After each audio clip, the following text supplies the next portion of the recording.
temas de compensación y beneficios, y a medida que he venido avanzando en mi carrera, me he dado cuenta de la importancia que esto tiene con relación al tema de las compañías, de la estrategia, de las misiones, de los propósitos que las compañías tienen.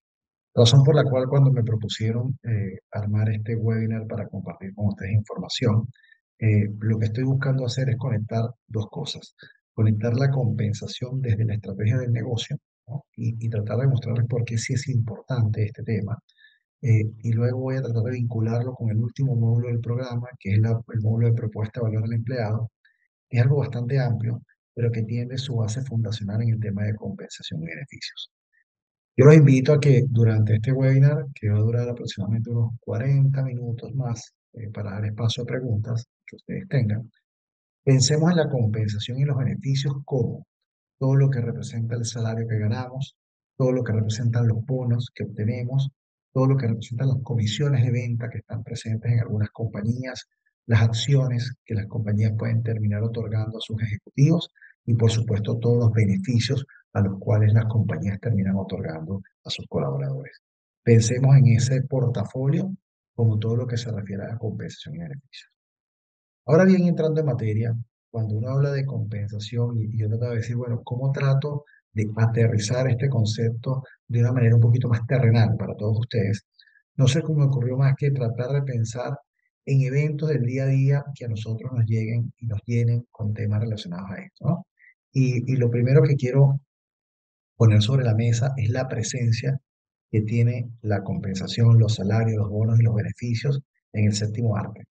Digamos que son múltiples las películas que nosotros hemos visto que tocan este tema de manera central y que probablemente no le prestamos toda la atención del caso porque por ahí nos estamos llevando por algún argumento propio de la película, pero que tienen su eje fundamental en el dinero, en la compensación, en cómo le pago yo a los empleados. Entonces, si yo comienzo de izquierda a derecha, los que tuvieron la oportunidad de ver The Big Short es un documental slash película que habla de la reciente crisis financiera y donde hace señalamientos muy importantes a cómo el tema de bonificaciones puede terminar arruinando incluso la economía mundial, ¿no?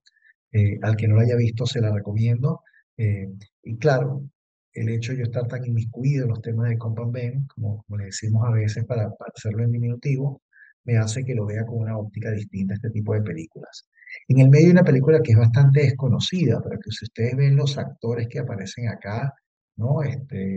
Al Pacino y los demás actores que son bien, bien reconocidos, Kevin Spacey también está ahí, Glengarry Glenn Ross, es una película interesantísima si uno lo ve con la óptica de la compensación para las fuerzas comerciales, ¿no?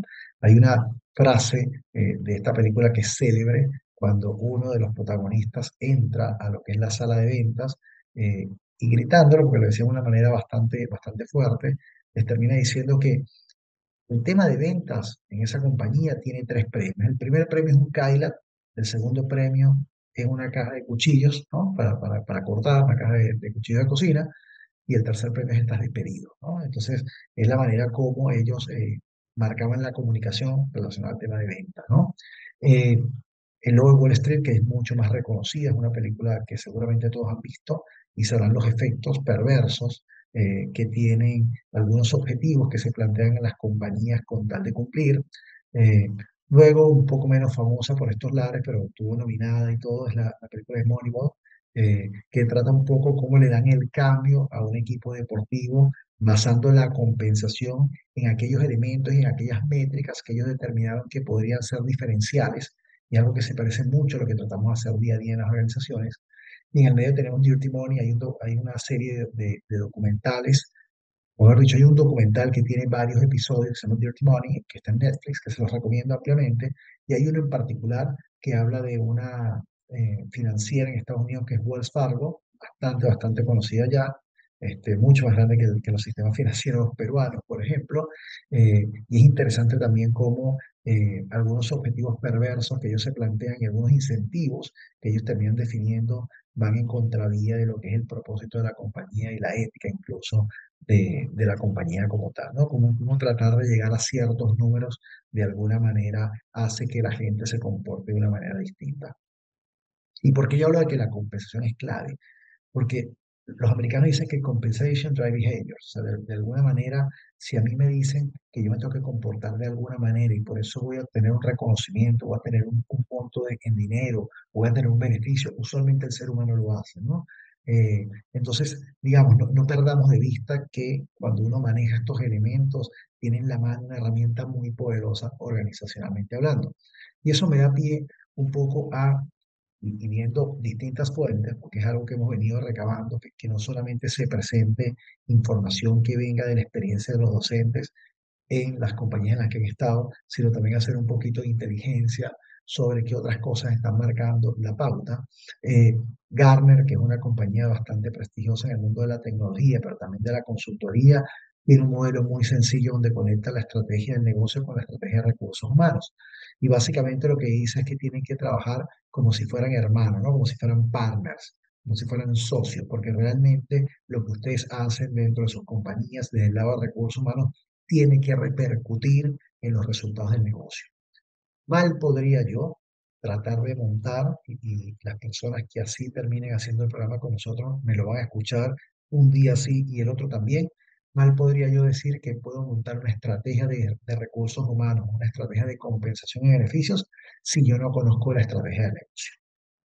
Y este modelo de Gartner lo dice, pues de alguna manera tengo que trabajar en parcería, tengo que crear estrategias que maximicen el desempeño de la compañía y me tengo que mantener alineado a la estrategia de recursos humanos que yo defina. Y una de las palancas que a mí me permite que esta ejecución sea correcta y que yo realmente maximice el desempeño de la compañía tiene que ver con la compensación. Tiene que ver cómo yo estructuro mi sistema de recompensas y mi sistema de pago para que los colaboradores persigan aquellos objetivos que yo quiero y se comporten de la manera que yo quiero que se comporten.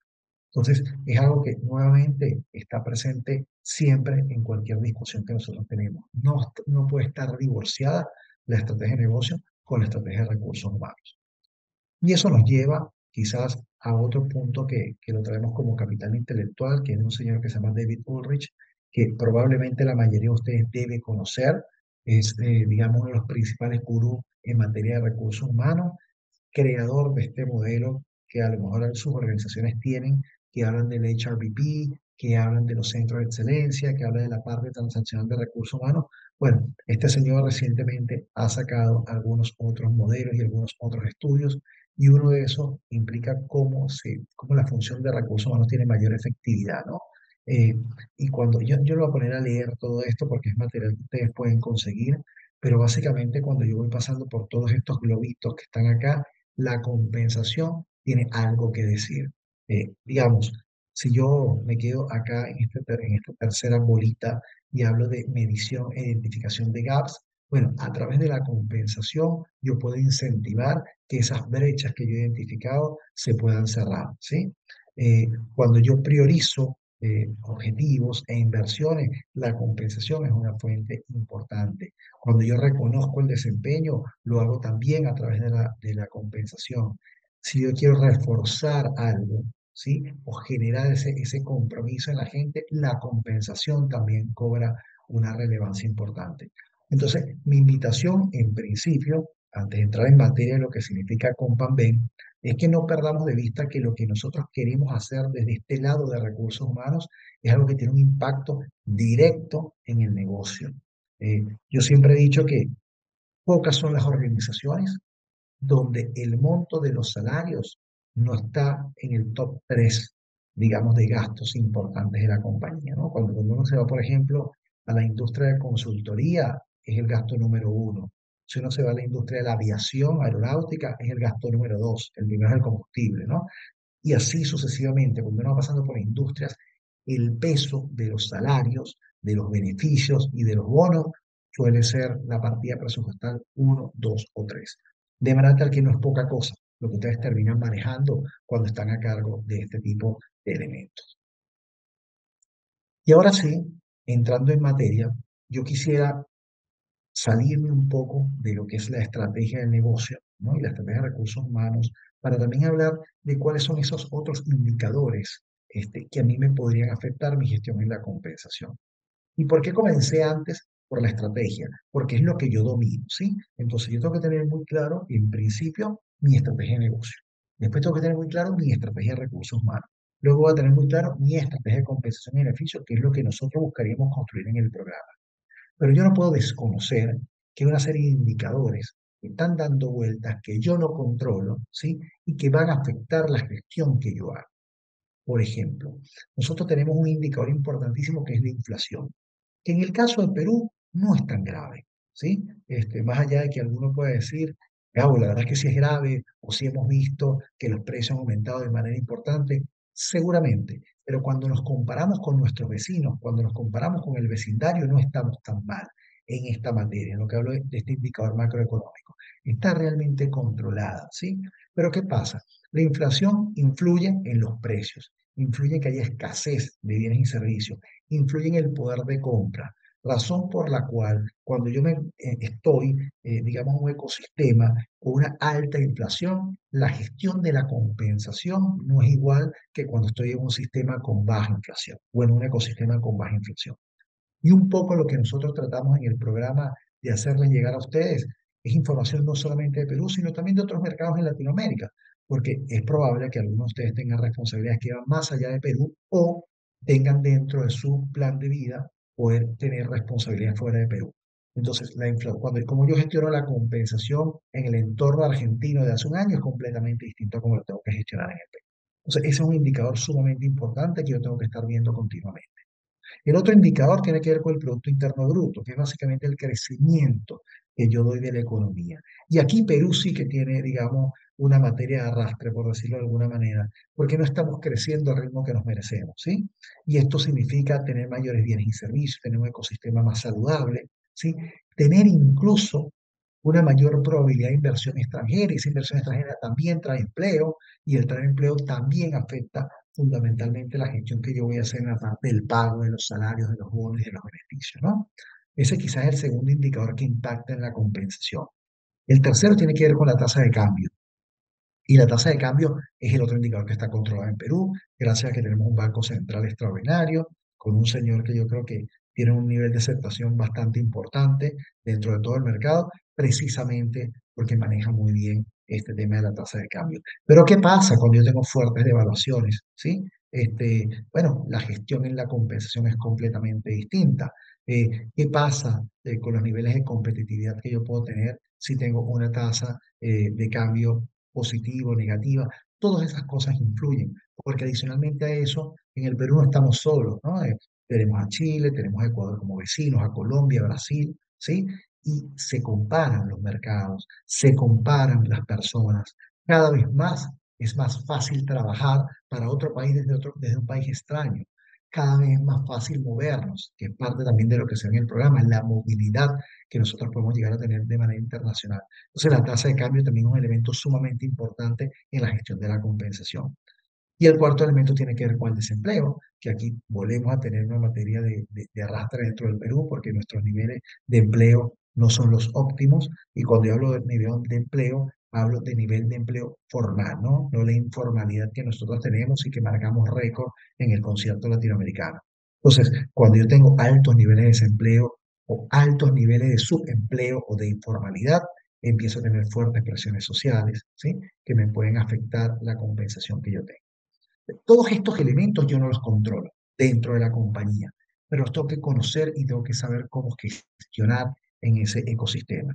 De hecho, una de las grandes preguntas que hacíamos en los exámenes en el primer, digamos, programa que tuvimos, en la primera promoción, era colocar 4 escenarios con indicadores completamente distintos para ver en cuál era más sencillo hacer la gestión de las compensaciones. Y cada uno tiene su argumentación de cómo hacerlo y cómo no dejar de perder de vista ciertas cosas que son importantes. Ahora bien, permítame una pausita para agüita porque la garganta se seca muy rápido. Entonces, bueno, les comentaba que eh, yo no puedo desconocer la estrategia de la organización. Eso es algo que ya vimos. Eh, y acá una de las cosas que vamos a ver con más detalle dentro del programa, pero quiero invitarlos a pensar es cómo yo pago. ¿Cuál debería ser mi estrategia de pago dependiendo de la estrategia de la compañía? ¿Qué pasa si yo trabajo en una compañía que está en una startup, ¿no? Como fue el caso de Yap en su momento, que explotó, si quieren, en pandemia, pero que independientemente que es parte del grupo crédito, eh, es o fue una startup importante, ¿cómo yo compenso a la gente que trabaja en una startup? Pónganse a pensar qué ocurriría si ustedes, las ya más de 60 personas que están conectadas, eh, cuatro o cinco se unieran con una gran idea hoy y dijeran, vamos a trabajar en esto. Típicamente, ¿qué pasa cuando yo comienzo un emprendimiento? Bueno, lo que no tengo es plata, lo que tengo son ideas, ¿no? Entonces empiezo a pedir algún dinero prestado, empiezo a fondearme de distintos lados. Entonces es lógico pensar que yo no puedo tener grandes salarios probablemente tampoco puedo tener grandes bonos, ¿sí? Porque estoy tratando de construir una compañía que probablemente ahorita ni siquiera está en el punto de equilibrio, que lo tengo que llevar allá. Entonces, la promesa que uno típicamente suele hacer de esta gente es, bueno, si llegamos donde queremos llegar, el pago que vamos a hacer es bastante importante, razón por la cual los incentivos a largo plazo empiezan a cobrar más relevancia. Pero también puede estar una empresa en crecimiento, ¿no? Como lo fue o como lo es ON, que es una compañía muy famosa debido al señor Roger Federer, que hace unos años invirtió en esta compañía cuando nadie quería hacerlo, ¿sí? Él invirtió el 2-3% de la compañía, se la llevó con una primera ronda de inversión, y bueno, ahorita nada más, producto de esa inversión, su patrimonio creció muchísimo más, ¿sí? Pero esa empresa está en crecimiento, entonces probablemente cuando yo pase el punto de equilibrio en la compañía y empiezo a generar mucho dinero, empiezo a ganar mercados, la manera de pagar es distinta y probablemente tenga que traer gente muy calificada y esa gente muy calificada probablemente tenga que pagar buenos salarios y tenga que tener buenos bonos, ¿no? Digamos, es como todo, ¿no? Estamos creciendo, entonces tenemos como más platita para gastar, sobre todo si estamos siendo rentables. Eh, pero también podemos estar en una compañía madura, como es el caso de Aramco, que es una gran petrolera asiática, ¿no? De los árabes, y una empresa completamente madura, pero también rentable. Entonces, probablemente acá la atracción de talento, digamos, no está necesaria, probablemente ya tengo los equipos más armados, eh, probablemente ya quiero no patear tanto el tablero con materia de salarios y quiero controlar más, va a depender de muchos argumentos que se puedan tener, pero claramente hay una diferencia entre trabajar en Aramco, que es un monstruo multinacional, y trabajar en Yape, ¿sí? O trabajar en el emprendimiento que ustedes van a hacer. Pero también puede estar una compañía en declive, ¿no? Como por ejemplo Boston en su momento, y ustedes pueden estar hoy en día en una compañía que está yendo hacia abajo, que puede estar en una desinversión, que puede estar liquidando personal, que puede estar haciendo muchas cosas, y bueno, la gestión ahí es distinta, ¿no?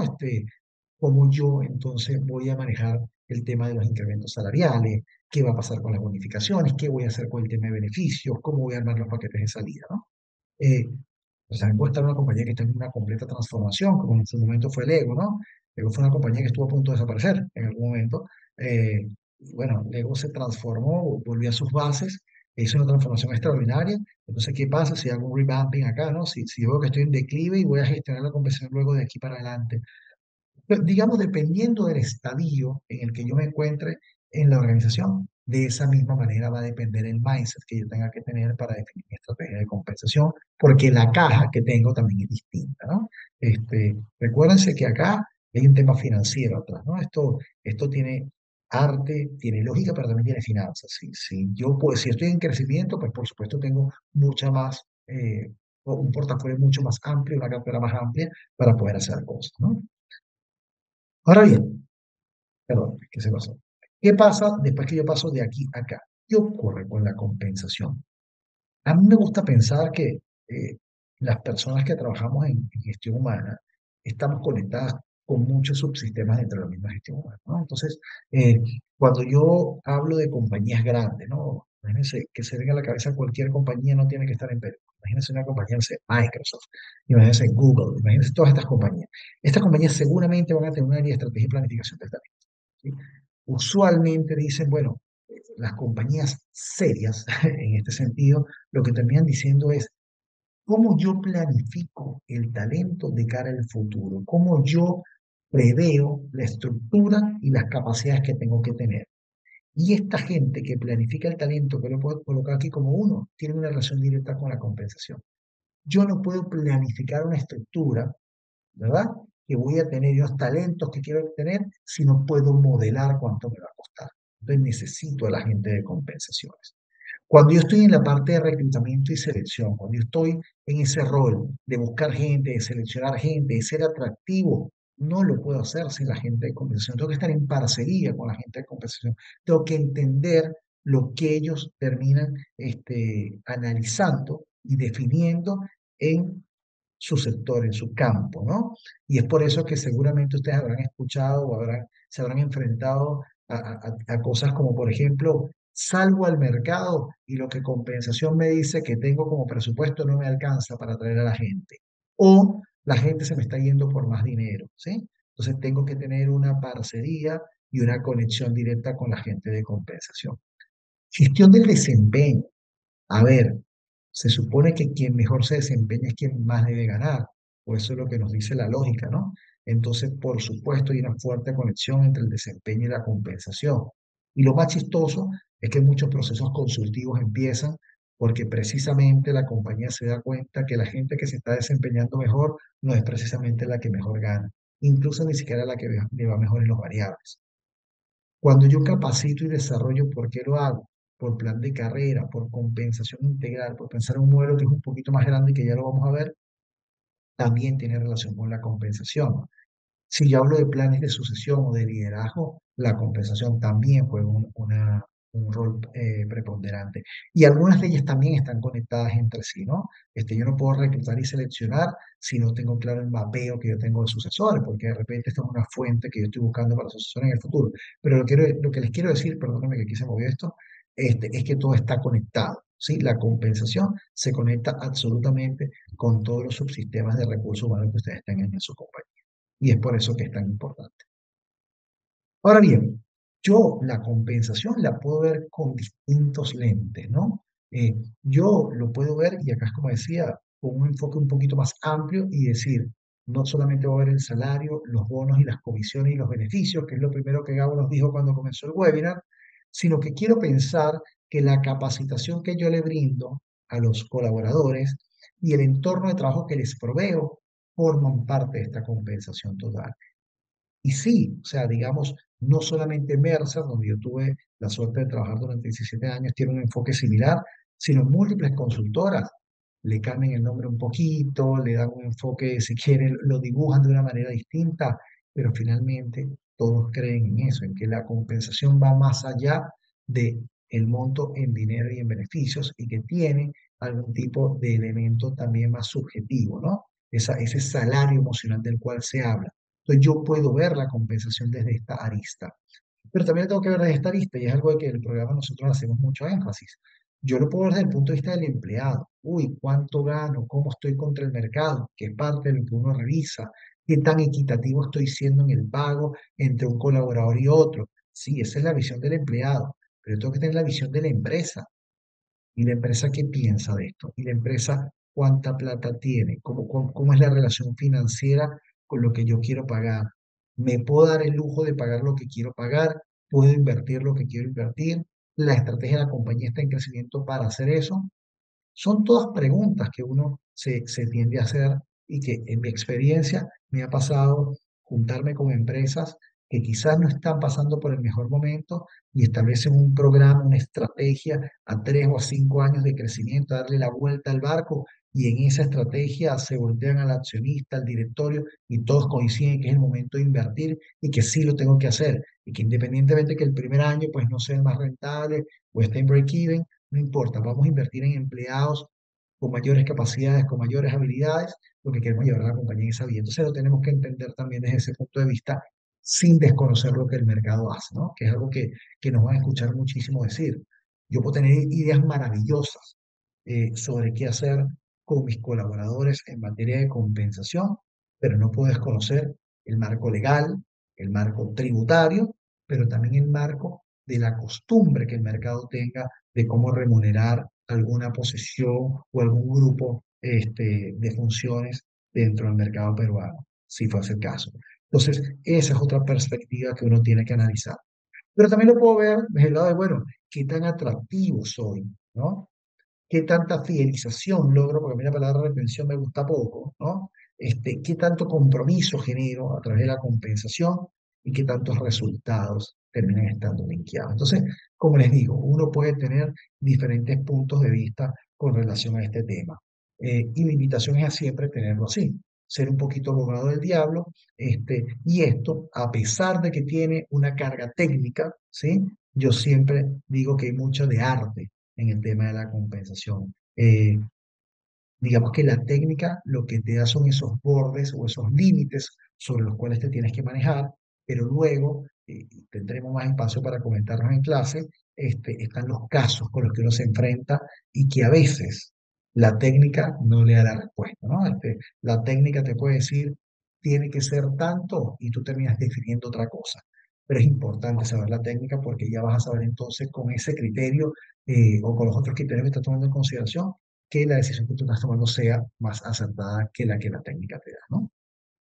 Y dicho esto, yo, algo que me gusta marcar y que esto es una lámina que también se repite, digamos, en varios módulos, ¿no? Porque somos muy enfáticos en dejarles saber a ustedes cuál es el rol de cada uno de los elementos de compensación que uno tenga. Entonces, digamos, si yo soy un gerente financiero, un CFO, ¿no? El salario que a mí me lo pagan para que yo cumpla con la función. Eso lo que refleja es el pago de las labores, las actividades del CFO. Eso no refleja otra cosa. Y el mercado busca reflejar eso. El bono que a mí me pagan, que debería tener relación con mi desempeño anual, supongamos que yo tenga un bono, debería estar relacionado a aquella agregación de valor que desde mi rol yo le doy a la compañía. Aquellas cosas que están on top of, ¿no? O sea, están por encima de, o aquellos objetivos específicos, estratégicos o críticos que la compañía marca y que a través del incentivo a corto plazo yo lo quiero reconocer. ¿Y por qué no? Hay compañías que lo que terminan diciendo es, mira, hay un pedazo del corto plazo que yo lo voy a colocar a riesgo porque yo lo que me quiero asegurar es que se cumpla el plan de negocio que yo tengo. Y entonces yo lo termino pagando. Y los incentivos a largo plazo, que son básicamente las opciones de acciones, las acciones fantasmas, los bonos diferidos a 3, 4, 5 años, lo que busca es alinearse con las metas a largo plazo. O sea, lo que busca es que las decisiones que yo tomo como CFO hoy no pongan a la compañía en riesgo para el futuro. Siempre coloco el mismo caso y el problema de los webinars, que después si nos vemos en clase me lo van a escuchar de nuevo, pero siempre pongo el ejemplo del crack financiero del año 2009, cuando varios bancos norteamericanos fueron rescatados por el gobierno norteamericano en su momento, ¿sí? Y en abril del 2009, algunos ejecutivos de esas instituciones financieras, como decíamos en monopolio, pasaron por caja y cobraron 200. Es decir, una vez que llegó abril, dijeron, hey, por cierto, yo sé que el banco está quebrado, pero los incentivos de corto plazo o los objetivos de corto plazo que me colocaron a mí, yo los cumplí, razón por la cual yo me merezco un bono.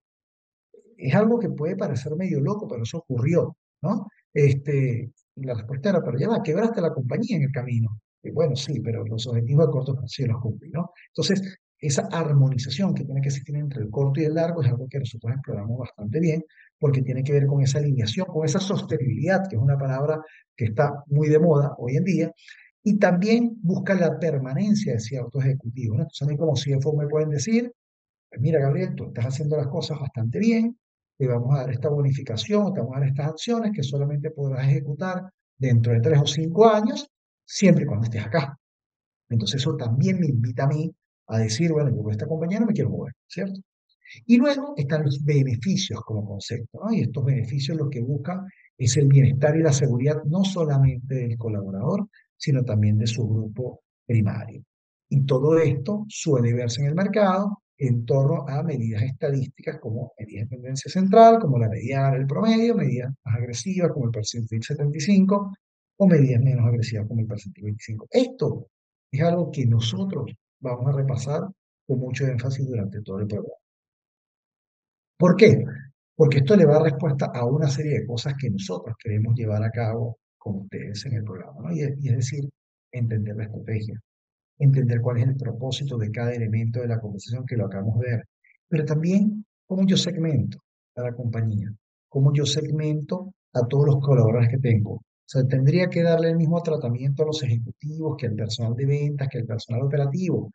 Y usualmente la respuesta es no, ¿no? Debería tener propuestas distintas, que con eso vamos a la propuesta de valor al empleado. ¿Con quién me tengo que comparar? Me comparo nada más con mis competidores, me comparo con la industria en general, me comparo con la gente que me roba talento, ¿con quién debo estarme comparando, ¿no?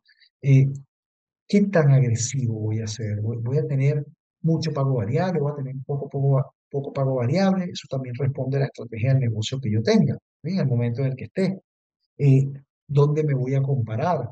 Yo quiero ser una compañía que se compare en la parte más alta de la curva, o me quiero comparar más en el punto medio, ¿no? Eh, ¿Qué tanta alineación voy a tener entre el pago y el desempeño? ¿Va a ser algo bastante matemático, ¿sí? Digamos quirúrgico, o voy a dar espacio a mi discrecionalidad? Y voy a dar espacio a ese arte que yo les mencionaba anteriormente, ¿no? Eh, y cómo voy a garantizar esa equidad interna con mis colaboradores? ¿Es algo que me lo voy a colocar como objetivo dentro del mundo de compensaciones o no? La gobernanza, ¿quién la va a llevar? La va a llevar todos recursos humanos, que uno tendría a pensar, bueno, sí, ¿por qué no?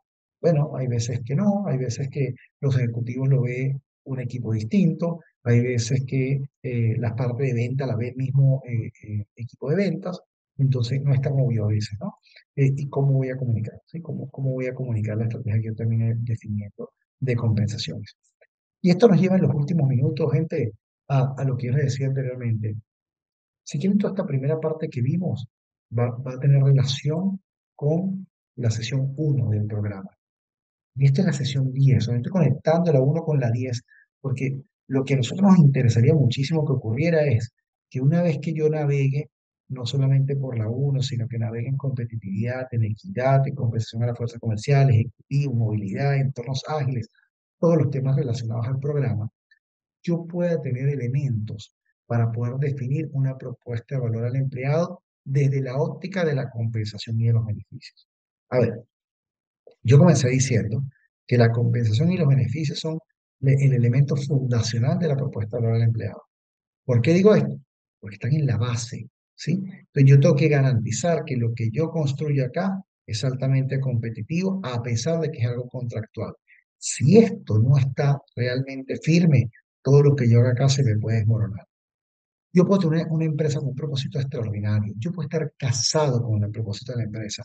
Me puede parecer lo más inspirador del mundo, pero si yo no puedo comer, no tengo 15 y último, no puedo ir al mercado, esto no dura, ¿sí? Entonces, esto es la base fundacional de la propuesta de valor al empleado, que si uno la llega a colocar de una manera un poquito más amplia, está en esto que yo les menciono acá, ¿no?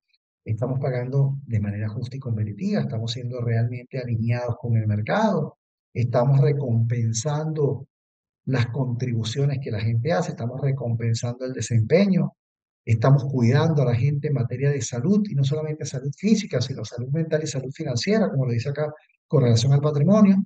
Y una vez que yo estoy acá, entonces puedo empezar a creer que puedo crear experiencias diferenciadas a través de la carrera de las personas y el bienestar que ellos van a tener, y por supuesto conectar con ese punto emocional que lo da el propósito, ¿sí? ¿Por qué es importante la PB? ¿Por qué es importante esta propuesta de valor? Bueno, porque de acuerdo a los estudios, y estos sí son estudios de Mercer, que nos quedan acá y que siempre iremos enriqueciendo a medida que vaya saliendo más capital intelectual, se dice que hasta el 30% mejora el compromiso de los recién contratados. Es decir, cuando yo tengo una propuesta de valor sólida y que se cumple desde el momento de la entrevista hasta el momento que ingreso y que lo que me están ofreciendo es lo que realmente está ocurriendo, el compromiso se incrementa de manera importante. Y adicionalmente hago que casi la mitad de los colaboradores puedan convertirse en embajadores de mi marca. ¿Sí? Que estas personas terminen saliendo al mercado a decir, oye, estuve en un proceso con esta compañía, me dijeron que esta era la propuesta de valor, y lo primero que ustedes ven en la propuesta de valor es la compensación de los beneficios, porque la carrera, el bienestar, el propósito lo tienen que vivir después. Lo primero es esto, que es lo contractual. ¿Y saben qué? Todo lo que me han dicho está ocurriendo. Entré, el plan médico, el primer día me lo estaban generando, el seguro de vida el primer día también me lo estaban generando, no sé, la cafetería que me dijeron que tenían la tienen, efectivamente, y se disfruta. Los descuentos que me han ofrecido veo que se están haciendo de manera adecuada. Entonces empiezan ustedes a hablar muy bien de la compañía porque ese contrato se está cumpliendo. No hay nada, digamos, más incluso de ética básica que cumplir un contrato. Uno no puede empezar a trabajar sin contrato, por ejemplo. Nadie lo haría, ¿verdad? Entonces, acá pasa exactamente lo mismo. El momento que esto contractual, que es la compensación de beneficios, se ejecuta de una manera, digamos, adecuada, ustedes se convierten en embajadores de la marca. ¿Y eso qué hace? Bueno, que el costo por contratación baje, que se reduzcan los tiempos, que básicamente sea más sencillo, que pueda atraer a mejores personas, a personas más calificadas, que la rotación disminuya, porque no hay esa incomodidad por alguna promesa no cumplida, ¿sí? Y eso implica que yo pueda llegar a tener algunos efectos más cualitativos, como las tasas de referenciación, el posicionamiento de recursos humanos, los mismos colaboradores trayendo personal a la compañía para que se sumen, porque simplemente están muy orgullosos de que ellos están trabajando ahí. Ahora bien, cuando yo veo los factores que terminan influyendo, ¿no? Yo atraigo, usualmente en el modelo se dice que yo atraigo por el propósito. Y la verdad es que sí atraes por el propósito, pero en otro estudio que mostraremos eventualmente, es chistoso ver cómo las personas entran en un puesto de trabajo y se van de un puesto de trabajo siempre con el tema del pago, de la compensación y de los beneficios como uno de los top 3. Es decir, es bastante complicado ser atractivo si no tengo un paquete decente, que lo voy a combinar con todo lo demás que hemos hablado, pero ese paquete tiene que ser al menos competitivo, no tiene que ser el mejor, pero sí competitivo, y finalmente también fidelizo a través de eso, ¿no? Entonces se dice que yo atraigo por allá, por el propósito, que yo desarrollo el talento en toda la parte experiencial, pero que yo puedo comprar o fidelizar el talento a través de los elementos del Compound B, que es algo que no podemos perder de vista. Y acá vuelve y juega, es la perspectiva tanto del empleador de cómo lo ve, de cómo lo ve el mercado, de cómo lo ve la parte financiera y cómo lo ve el empleado. Esto es un balance perfecto. Tiene que ser algo que al empleado le parezca que está bien, que al empleador le parezca razonable, que el mercado diga está dentro de los parámetros que nosotros manejamos y es legal y es tributariamente viable y que no quiebra la compañía, ¿sí? O sea, que, digamos, financieramente pueda ser atractivo también para la compañía SAR. Entonces, por eso es que es sumamente clave este tipo de cosas. Y yo termino, digamos, la charla que les venía a decir hoy un poco para dejar espacio si llegan a haber preguntas, en no olvidar que la propuesta de valor como concepto ha cambiado de manera importante, ¿no? Antes de entrar en los temas de Compound Bank, si ustedes se recordarán, bueno, no sé porque no les veo las caras, eh, pero muchos de nuestros padres, o en algunos casos pueden haber abuelos de ustedes, cuando trabajaban, el propósito ¿cuál era? Era un contrato de lealtad donde básicamente yo te daba mi tiempo, tú me dabas un salario, yo no me iba, tú no me votabas. Básicamente así funcionaba.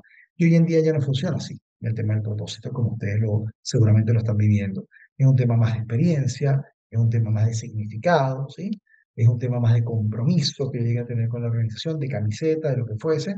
Pero ya la lealtad no, ¿no? La lealtad, ya yo no es que te vendo mi tiempo necesariamente por un salario, sino que empiezan a entrar en materia algunas otras cosas. Bueno, en la parte de compensación pasó exactamente lo mismo, ¿no? Nuestros abuelos y nuestros padres, en el caso mío mismo, mi mamá, este, cuando trabajaba, era un salario, sí, y se acabó. Y por ahí, si por ley podrían dar algunas cosas, las daban, pero era el salario. Olvídense de temas muy variables y muy agresivos, y olvídense de estudios de mercado, ¿no? Era, bueno, esta compañía puede pagar tanto. Y no había esta tecnología que me permitía a mí poder acceder a información del mercado de manera rápida. Entonces me enfocaba en lo mío. Hoy no, hoy hay una transparencia total. Incluso hay mercados, y ya lo veremos en clases también, ¿no? Donde hay un disclaimer de información completamente abierta. Yo siempre invitaba a los alumnos, y creo que hay un par de ellos que les dio la curiosidad, que les digo, si ustedes quieren, búsquense una compañía pública que les llame la atención. Cuando hablo de compañía pública, hablo de compañía que cotiza en bolsa, no de compañía estatal, ¿sí? Búsquense una compañía pública en Norteamérica, la que quieran, no sé, Google, si les parece la que ustedes quieran, y se meten en la SEC y se bajan cuánto se ganan los ejecutivos, eso está ahí, es fácil de ver. Se van a horrorizar un poco de los montos, pero lo pueden ver cuáles son, cuánto es el incentivo, pueden ver cuáles son los objetivos, pueden ver cuál fue la declaración del año anterior. Eso está completamente abierto porque la transparencia llegó, pero también llegó con personalización, ¿sí? También llegó con este tema de, bueno, cómo yo le puedo pagar a cada quien como cada quien quiere ser pagado, que es un concepto interesante y que veremos en el programa con mayor detenimiento, o cómo empieza este concepto de habilidades a aparecer y a decir, bueno, yo a esta persona le voy a pagar un poco más que esta otra, que trabaja en el mismo rol, bueno, porque tiene habilidades distintas. Eh, y eso, si bien hoy en día en Perú no es posible porque no tenemos toda la tecnología y toda la data procesada para eso, hay mercados que ya están avanzando en ese tema. Y en la parte de beneficios, de nuevo, o sea, en el tema de mi mamá, del ejemplo de mi mamá, eran beneficios estáticos. Pues mira, aquí están los beneficios y se acabó. Y si el sindicato negociaba algo, pues perfecto. Y era la compañía quien definía. Hoy en día no. Hoy en día estamos pasando los esquemas de beneficios flexibles, que si bien en el Perú no son prevalentes, sí hay mercado latinoamericano que tiene alta prevalencia en cuanto a los beneficios flexibles y me permite a mí personalizar mi oferta de valor a los colaboradores. Entonces, digamos que por eso es que la conexión entre lo que es la estrategia de compensaciones, culminar con que ustedes sean capaces de poder la base fundacional, presentarla en materia de compensación y beneficios, para mí es sumamente relevante. En el medio hay mucha información que nosotros tenemos que trabajar. Y con esto voy a abrir espacio para las preguntas. Acá les presento un poco la información de lo que va a ser este programa de gestión estratégica de la compensación total que inicia el 24 de octubre en modalidad semipresencial. Es decir, van a haber algunas de las jornadas que serán en la U de Lima y habrán algunas jornadas que van a ser vía web, ¿no? Vía Zoom. Las jornadas son de 2 horas que lo hemos querido diseñar de esa manera para que la carga no sea tan fuerte. A veces llegar 7:30 de la noche y estar hasta las 10:30 es un poco pesado. Entonces son varias sesiones. En la parte superior derecha tienen el QR que ustedes pueden utilizar para bajarse más información. Pero igual, sigo abierto a cualquier comentario, duda que tengan con relación a lo que se presentó.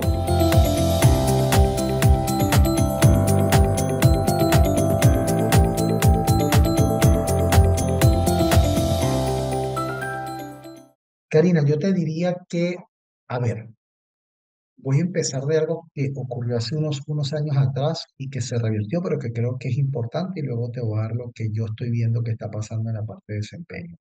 En algún momento, las compañías o muchas compañías líderes definieron eliminar el rating de la evaluación de desempeño. Es decir, incluso empezaron a hablar no del feedback, sino del feed forward, que se mantiene, es decir, no basar mi conversación de desempeño en lo que hiciste y pudiste hacer mejor, sino en lo que podrías de ahora en adelante hacer pero sin tocar el pasado y en algunos momentos eliminaron el rating, ¿no? De las compañías dando un poquito más de discrecionalidad. Y esa fue una medida que se revirtió en desempeño, es decir, las compañías se devolvieron y se devolvieron fundamentalmente por los empleados, lo cual es, no voy a decir sí muy chistoso, pero al menos me hizo pensar bastante, eh, porque eran los empleados quienes finalmente empezaron a decir, escúchame, yo sí quiero saber cuánto saqué, o sea, yo sí quiero que tú me digas a mí cómo me calificas, no que quede como en el limbo este tema del rating. Eso es algo que me pareció muy relevante y pasó en los últimos 7 u 8 años, ¿sí? Pero hoy en día el tema de desempeño sigue estando muy orientado a objetivos, pero también a comportamientos. Las compañías que antes solamente se focalizaban en el objetivo duro, cada vez más están asociándolo a comportamientos, experiencias, competencias, ponle el nombre que quieras, ¿sí? Pero básicamente es el cómo entrando en la ecuación, ¿no? Para asegurar que el fin no justifique los medios porque eso sí empieza a tener conexión con el propósito, eso sí empieza a tener conexión con la sostenibilidad de la compañía, etcétera, etcétera, etcétera. Eso en cuanto al desempeño de los colaboradores. En cuanto al desempeño de las compañías, también tengo que mencionar algo porque termina teniendo efecto en los colaboradores, finalmente es una cascada, y es como todos estos elementos de sostenibilidad empiezan a ser parte del nuevo balance scorecard, si quieren verlo así, de las organizaciones, ¿no? Entonces, quizás algunos objetivos, algunos grupos de interés que antes nosotros no colocábamos como objetivo primario para las organizaciones, hoy en día sí se están colocando y finalmente eso termina decantando en los colaboradores. Y lo último que te diría, para no hacer acá un podcast solamente de esa pregunta, es que la tecnología nos está ayudando también a tener una gestión del desempeño un poquito más dinámica a través de sites, plataformas, aplicaciones que nos permiten a nosotros complementar el tema del desempeño con una visión no solamente del supervisor, sino un grupo de interés que el colaborador pueda llegar a tener. Entonces, esa tecnología también nos ayuda a darnos un poquito más de información al respecto. El punto oscuro de eso es no dejar que la tecnología y que estas aplicaciones, donde yo termino reconociendo el desempeño de un colaborador, se vuelva un concurso de popularidad, ¿no? Porque entonces finalmente eso también puede jugarme en contra. De todas maneras, Karina, eso también lo vamos a ver en el programa. O sea, no es de desempeño el programa, ni mucho menos, pero obviamente cuando estás en la parte de compensación ejecutiva sobre todo, y compensación en la fuerza comercial que tiene objetivos muy claros, que alinkea muy claro el desempeño con el pago, es algo que se ve, ¿no? La banda salarial es una cosa, la política de compensaciones es otra, ¿no? Entonces, yo lo que sugiero es siempre establecer una banda salarial bajo los componentes fijos de la organización.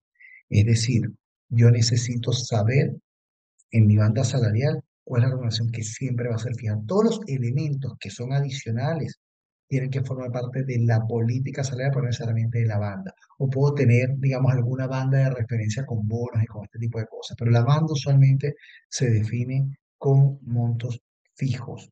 Eh, Formas distintas de ofrecer la compensación. O sea, a mí me gusta dividir la compensación y beneficio en tres cosas. Lo que es fijo, que así yo defino mi banda salarial.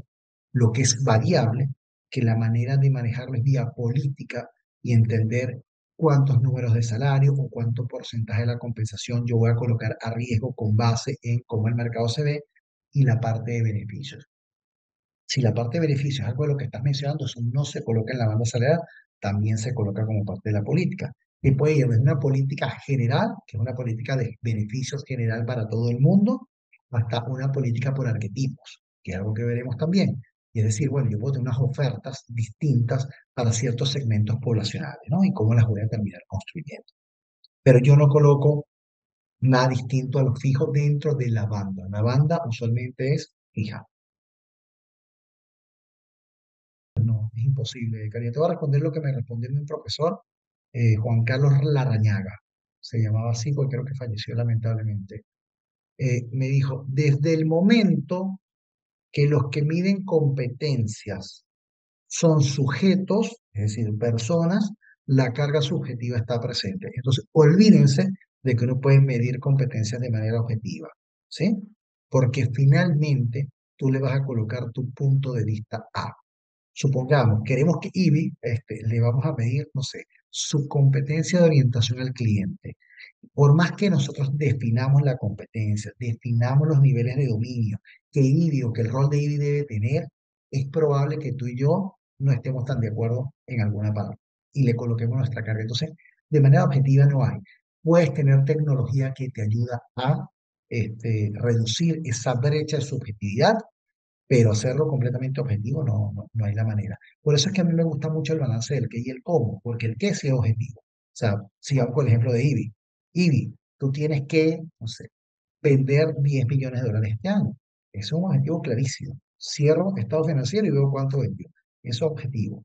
Pero luego a nosotros nos interesaba que IBI mostrara una competencia orientada al cliente. Entonces podemos tener algunos indicadores que nos ayuden a reducir la subjetividad. ¿Cuál es un indicador? No sé, el NPS de los clientes de IBI.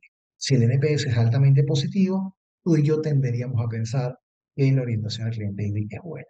¿Sí? Y así puede ir siguiendo con otros temas, ¿no? Relacionados a eso. Les repito que en la pantalla están viendo en la parte superior derecha el QR con toda la información. Abajo están los teléfonos. También está el correo electrónico de la Universidad de Lima.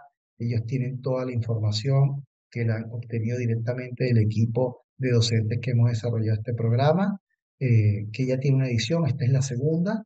Y la segunda siempre va a ser mejor que la primera, porque aprendemos de la primera, ¿no? De cosas que quizás tenemos que sumar, eh, pero es un programa interesante, interesante para el que quiera profundizar en conversaciones o tenga un rol de recursos humanos más amplio dentro de la compañía y necesite fortalecer esta patita o se quiere especializar, creo que es algo chévere para ustedes y también conocerse y compartir casuísticas que tengan en las compañías ustedes mismos, creo que es muy enriquecedor.